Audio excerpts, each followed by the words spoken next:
Imagine this. The company that once gave us the best mobile games in the world. Games like Asphalt, Gangstar, and N.O.V.A. Today, it's almost forgotten. What happened to Gameloft?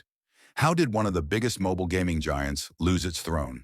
Before we talk about Gameloft's fall, we need to go back to the beginning. Gameloft was founded in 1999 by Michel Guillemot. And here's a fact many people don't know. Michel was actually one of the 5 brothers who created Ubisoft. But he decided to branch off and start his own company. And that company became Gameloft, a studio that would later dominate the mobile gaming market. In the early 2000s, Gameloft exploded in popularity. Their strategy? They filled a huge gap in the market, bringing console and PC-style experiences to mobile phones. Sure, many of their games were inspired by big titles. Gangstar felt like GTA, Zombie Infection looked a lot like Resident Evil 5, N.O.V.A. was clearly influenced by Halo, and Shadow Guardian was basically their take on Uncharted. But here's the thing, even though they were copies, the games were amazing. Back then, mobile games were simple and limited. Gameloft was offering something revolutionary. High-quality graphics, open worlds, full storylines, something no one else was doing at that time. Another reason fans loved Gameloft was because their games had no ads. Unlike today's mobile games, which interrupt you every 2 minutes with a 30-second ad, Gameloft focused on quality gameplay. They made money through game sales and in-game purchases, not through ruining the experience with endless ads.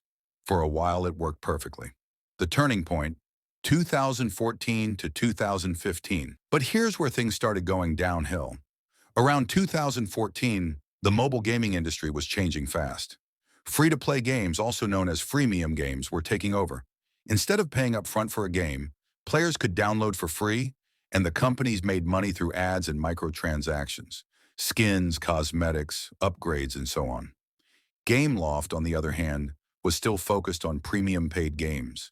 This made their titles less attractive compared to free competitors. So eventually, Gameloft also had to adapt, adding ads and in-app purchases to series like Gangstar. But by then, the damage was done. And then came Vivendi.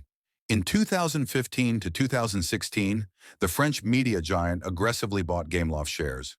By June 2016, they owned over 56% of the company.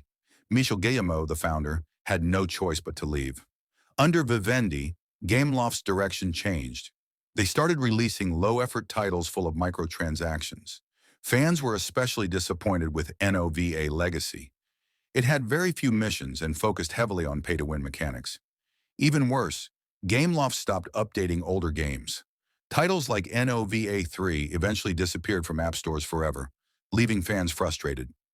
Meanwhile, competition in mobile gaming exploded. Studios like Supercell, King, and even giants like Activision and Ubisoft entered the market.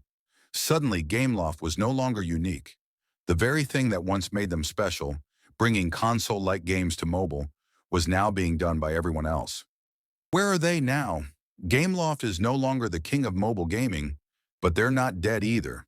Their games still get around 1.5 million downloads every single day, and over 70 million people play their titles each month.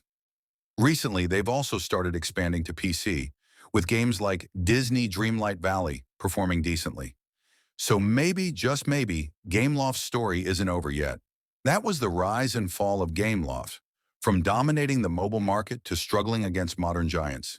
The big question is, can they ever rise again? What do you think? Let me know in the comments, and as always, don't forget to like and subscribe. This is Ozzy, and I'll see you in the next video.